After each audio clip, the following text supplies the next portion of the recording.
strats. Yeah, it's Neko Mage. I know you're Wesley. We had this whole discussion where I forced you to change your name on Discord. Anyway, Jeff running the Dragon King. Dragon Bee's nuts on your face or something like that. I don't know. It's a funny matchup here. The thing that's standing out here is the Flying Queen against the Fighting Queen, which normally should favor Jeff Beard. However, it does. If Polar somehow gets into a Queen endgame with the Fighting Queen against the both Steel Rook and Dark Roach, he's gonna have a really great time. And there's not obvious flying weakness for Jeff Beard to exploit right here, other than maybe being immune to the Ground Knight. There isn't. There really isn't one. There is like absolutely no flying weakness for him to exploit. There's no bug piece on the board. There's no way to get into the back. I mean, the same could be somewhat said about Jeff Beard, because he only has a normal pawn, and it doesn't matter if the normal pawn falls, because then the Flying Queen is there. I mean, it's still at least something. The main advantage here would be, especially if if the normal pawn doesn't actually end up moving. It better move. You don't want to keep your weaknesses right too close now. to your king. Keeping the better, weaknesses next or to the king is just like yeah. move the fighting. Yeah. Oh. Yeah. It's not bad, not bad, not bad. I mean, Polar has to do two moves now to target that thing. But not really, because now he's trying to open up the D file so that his Fighting Queen can go a straight path to the normal pawn. Jeff Beard can decline it by pushing the water pawn, but it's not so obvious. BRB. Yep, he does decline the offer. He's trying to keep Polar's Fighting Queen as inactive as possible. But still, Polar just trying to break through the open D file. Trying to open up the space here. If we have a queen trade that occurs, the endgame will be pretty even actually.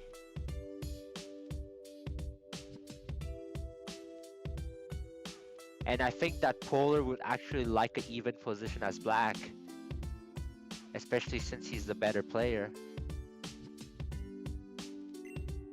Oh, going for the queen move. He's trying to avoid queen trade here. I don't know what I think about that. It's the Flying Queen's blocking the Poison Knight, which would have been a bit more useful against the Fighting Queen. And yes, Polar just goes after the Flying Queen now. He has to move again. Rock Bishop resists the Flying Queen.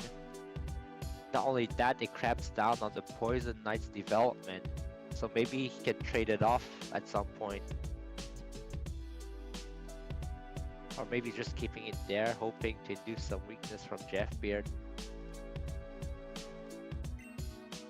Jeff Beard just sidesteps that, very nice.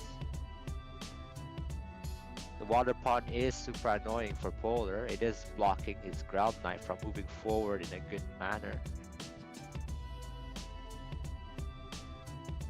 And yes, opening up the D file was part of the plan all along. And now Jeff Beard only has one move here and just risking RNG already. Well, RNG didn't screw him up, and normal pawn gets out of the way. Otherwise, it would have been a dead king potentially. But now the thing is, it just goes down there. Yeah. Yeah, and now Jeff Beard is gonna RNG the queen. He's gonna RNG twice. Oh boy. Miss. Jeff Beard strikes with the RNG, and now Polar has to go for. I'm not sure about that move by by Jeff Beard, but it. Call him chef because he's cooking. It's Bro, if very Polar were doing daring. the Hero JK strats, he would have just quit right now, reset the game, move on. Yeah. But there's no hero Jake. Oh, Polar just going for the checkmate again, this time with the grass rook. It doesn't quite work because he can block the Jeff Beard can block the grass rook with the grass bishop or the fire bishop. Either of them works. But now, just maybe Polar can get the ground knight to attack the fire bishop. Maybe something would happen. Yes, he's moving it out of the danger. The grass bishop was hitting it. But still, Jeff Beard has some very simple ideas here. He just needs some escape squares for the king. Here's the thing, if he moves it right in front of the Shinx here, that's a double super effective fork. True. And he's gonna maybe pick up the dark rook. And also electric pawn does not. Oh, Jeff Beard defends against the knight coming in, but now the other knight's coming in. It's not the same thing anymore. Both knights are cramping down in the center of the board and it's threatening a lot of dangers. And RNG, Polar can like rush in with the fire knight to check the. No, he's going for the fork. But the crit! Ah, that's so nasty, Jeff Beard. You dodge once and then you crit once. Polar's not having the nice day. But still, Polar still have some threats here. He can still come in with the fork because Jeff Beard allowed it.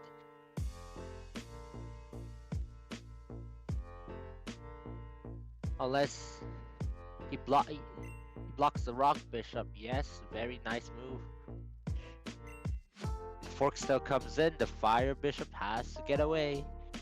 And not only does it have to get away, you has to be So careful. literally the only thing, it literally has to move because the other one in the fort can't move. And if Jeff Beard does not move the fire bishop, he might lose the king because poison knight is also weak to ground. Yeah. So he has to move. And now is a question for Polar. What does he want to do? Does he take the dark rook? That would trap his own ground knight though, which is not ideal. But or maybe, oh, I have a very good one, but it doesn't work. If he can attack the poison knight with the ground knight, just maybe he can make something up. But the fire bishop is just being a great defender here. But then also you could also just, throw the poison knight into that trade if you really wanted to get rid of it. Yep. Tough spot. Very tough spot. Oh! I know what Polar can do. He can break. Wait. Polar can actually check the Dragon King with the grass rook because the Dragon King cannot take the grass rook. Otherwise, the ground knight takes electric. No, Polar did not see the idea of putting the grass rook and check the Dragon King. Dude, at that point, if he actually did, it would probably have been crit. Jeff Beard. No, but he had a chance. He had one chance there. It was a very good opportunity to see if Jeff Beard would blunder. There was a high chance. Because Jeff Beard would have thought that maybe Polar just give a rook check out of desperation when it's in fact the best move. Now there's a tough spot here because Jeff Beard has so many pawns on the queen side. And any of them can promote almost any time after the poison pawn's gone. Which makes me wonder why he didn't take it to begin with. But I guess the ground knight was hanging. The Jeff Beard's ground knight. That's a not bad of a move. Sacrificing the dragon pawn maybe. Because Jeff Beard can't not take that dragon pawn. Yep. Going for some very nasty stuff. But Jeff Beard can still castle. Wait. He just the fire bishop is just god defenders resisting both of the rooks. You can't even get rid of that fire bishop. Wow, RNG attempts, nice, nice. He's trying to deflect the Fire Bishop so he can get the Steel Rook down there. And all of a sudden, Polar's actually fighting back. Very nice, but Jeff Beard does have a move here that keeps his position safe. Can he spot it? Not easy. He has to move the Fire Bishop back to block the Grass Rook. The Grass Rook is an annoying attacker. And then he has to realize he can still castle. No! Jeff Beard just goes after the Grass Rook. Pretty good move, actually. It's also forking the Going Ghost after a Pod, lot of but things. this is really dangerous here because now if he defends the Flying Queen, what what's Polar gonna do here? He's gonna have very good rooks against Jeff Beard's king, I guess. He can go after the Ground Knight.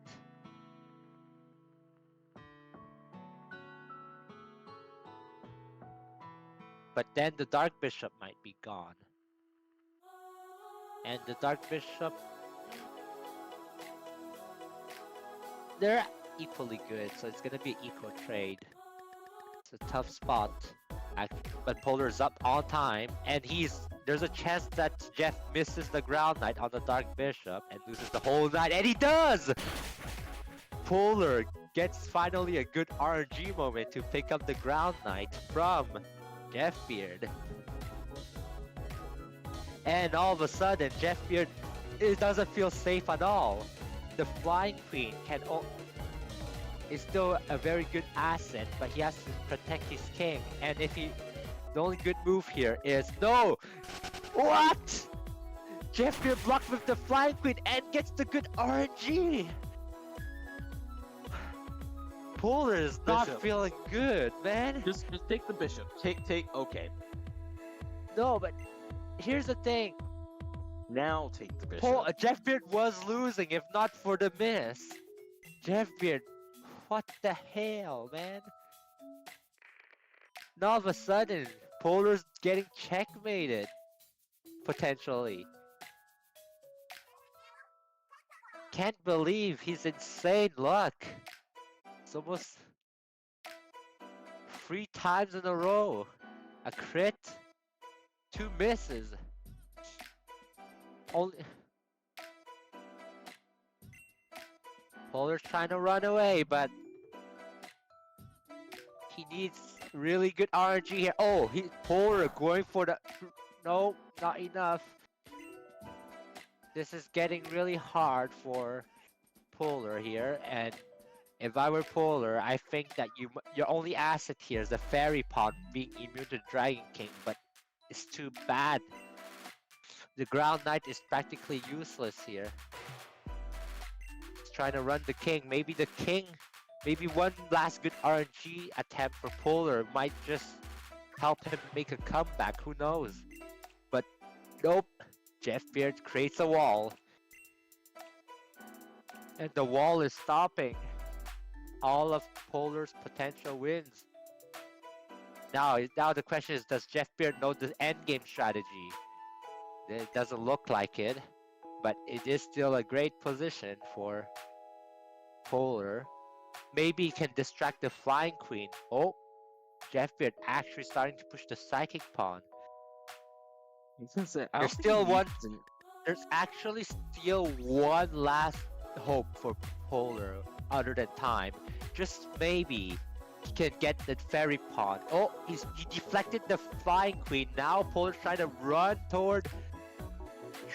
run toward Jeff Beard's king, and he successfully gets close to it. Jeff Beard lets Polar get close to his own king. This is a RNG blunder by Jeff Beard. Polar has one last hope to clutch the game. Just one last hope. We got the miss out there. That miss is not very useful. Now Polar might need a second miss though, or third miss. Now he only need one move here. He has to kiss the Latios with his Yeah, Polar's trying to make Jeff Beard time take a little bit before doing that. He's trying to make Jeff Beard risk. Nope, sad. That was really Game one. That is game one. yeah. Polar's not feeling very good right That now. is the most Jeff I've seen Jeff be. uh, food safety agency or something, because that he set so many stuff on fire, but the kitchen had a lot of emergency water No, to he just set like off the fire. no, he straight up set the meal on fire, but it worked out to be just perfect in the end. In the end, we had our god RNG turning off the fire to prevent Jeff Beard from overcooking the meal somehow. But all of a sudden, we have a pretty balanced match here actually. We Both see side. Chef Beer just push the fairy, the steel queen into D4. Mhm. Yeah, And now Jeff Beard has a chance to lose the queen, but no. it's just a queen This trade. he was lucky enough to not miss. It could have been a whole queen loss by Jeff Beard, but you know he's not scared of RNG. He embraces it and usually gets the good side of it.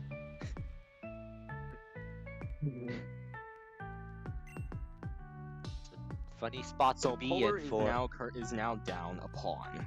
That's it. Yeah, actually that pawn is not too worrisome for Polar, I mean, but it it was is technically a it was the best pawn because it was immune to true, Jeff's king, but still, at the end of the day, you know. true. But now we have a very technical endgame here, where I'll be honest, I think this endgame is slightly better for Polar. So outside of the wildest RNG, Polar should feel good about his current position. But who knows, man? Let's see what we got here. We got dual ground knights, dual dark rooks, dual grass bishops. Yeah, Jeff's here's the fire thing. bishop wins against Shedinja, but they never hit each other. Here's the thing. None of Jeff Beard pieces can resist the Flying King. So Polar really feels safe with his Flying King. Same thing for Jeff Beard. None of Polar's pieces resist Jeff Beard's king. So we're gonna have a very active game Not of pieces anymore. hitting each other. None of their pieces resist anymore because Yeah. Oh, Jeff Beard going for the blunder. Nice. Polar's up one pawn now and is cramping down on Jeff Beard's position. they're tied. They both, I mean, they both taking the same amount of pieces, but yeah. Yeah, but like positionally, you'd really want Polar here because he have active pieces. The Grass Bishop can get out, all of his pieces can get out, but not for Jeff Beard. Jeff Beard's feeling very tight here.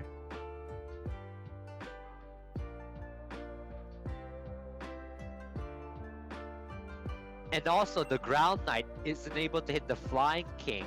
So the Ground Knight, not only can it not get The out Ground of Knight here, is not going anywhere right now. exactly, it can't even go anywhere. So we're gonna see a moment where Oh what? my god. Jeff Beard just sacrifices the whole night with 2 RNG Yeah. risks? Jeff, what the hell? Like, that does nothing. Jeff Beard's just blundering the whole night. That was his good night. Blood doesn't care. Not only that, Polar picks up another pawn.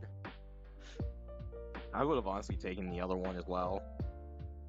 No, but if he took the fairy pawn, he could have like taken back the electric or something. I guess he didn't wanna But then if he takes back with electric, and then I mean he probably wouldn't move up again to take No, the because additional move. he But knows yeah, because Polar does not want Jeff to take with the electric pawn because otherwise that would open up the F file for Jeffbeard to use the Dark Rook against his Flying King for RNG.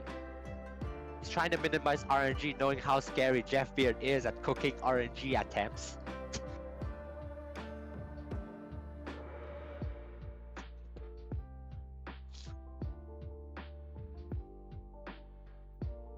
I think Polar's best idea here is to get the Fighting Knight out to resist the Dark Rook, because right now, Jeff Beard's best RNG attempt is to get the Dark Rook out in the open line.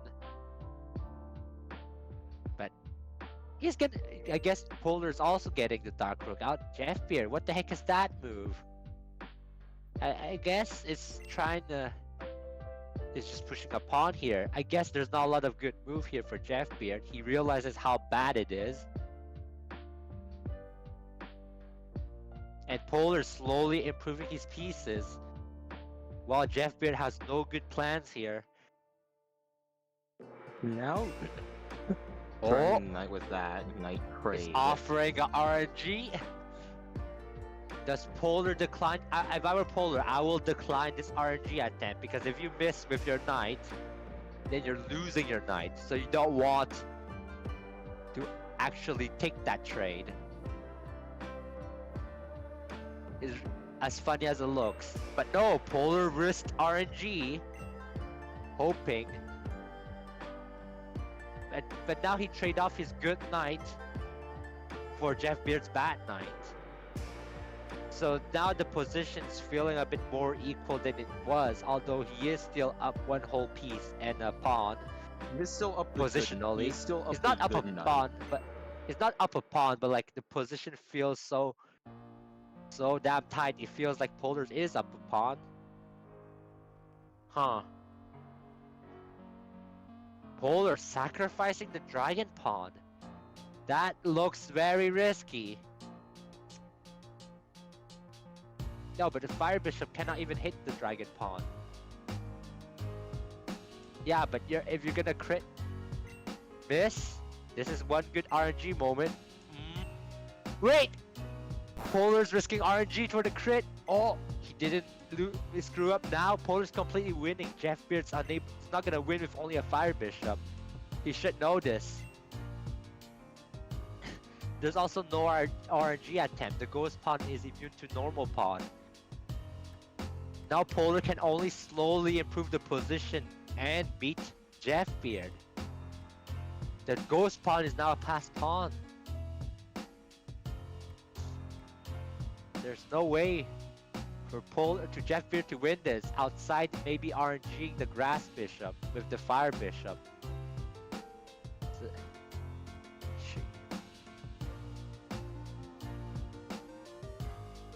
I guess the Electric Pawn is scary for Polar because it's resisting the Flying King.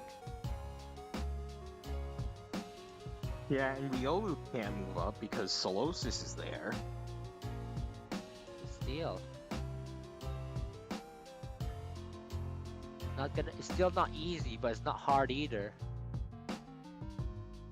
If I were Polar, I would try to keep the king on the light square for sure, but it's not easy to do that.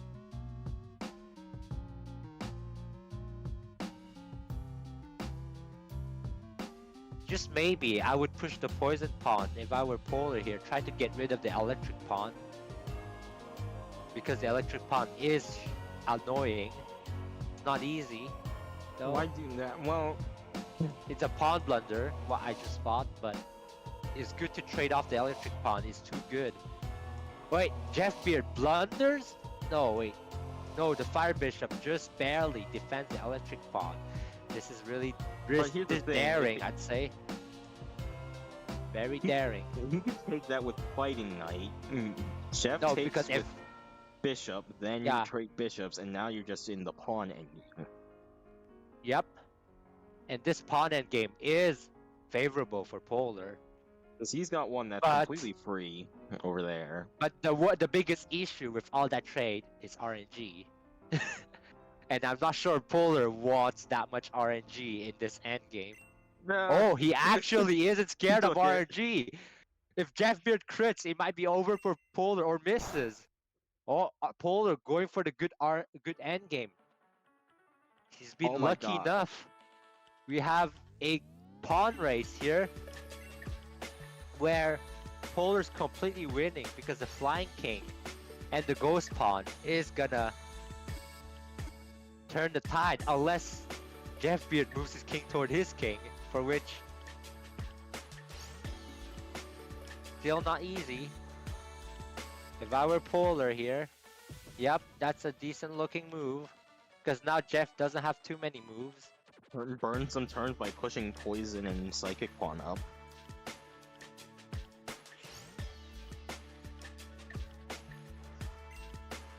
Wait, someone just came in. Jeff Beard pushed the ghost pawn, but the board got reset. Because there was new spectators. Ah, this is so sad. We know that he pushed the ghost pawn, but... or something. Or did he not move? Yeah, the ghost pawn is on h4. If you're seeing some weird stuff happening. Oh, Jesus Christ. Yeah, so you're not seeing it, but I believe that there is a poison pawn on g5 and a ghost pawn's dead. And Polar is up a pawn now. And the poison pawn might just win the game for him. Wait, this is... what? What? What? What? What? What just happened? What? Wait. What just happened? We're having too many spectators coming in and out. What just happened?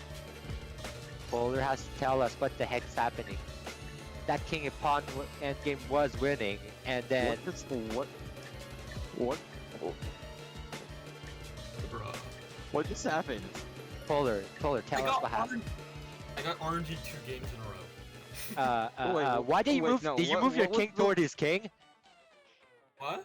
Did you What move was the your last king toward move his you king? did? Yeah, I did. Because for RNG. Oh, because did you lose your poison pawn or something? So, I moved my poison pawn up too, and then Yeah. I was planning on trading pawns, but then he crit my poison pawn, and then he takes my pawn and then promotes. Alright. Okay. We have Polar's Because it glitched out on the spectator end.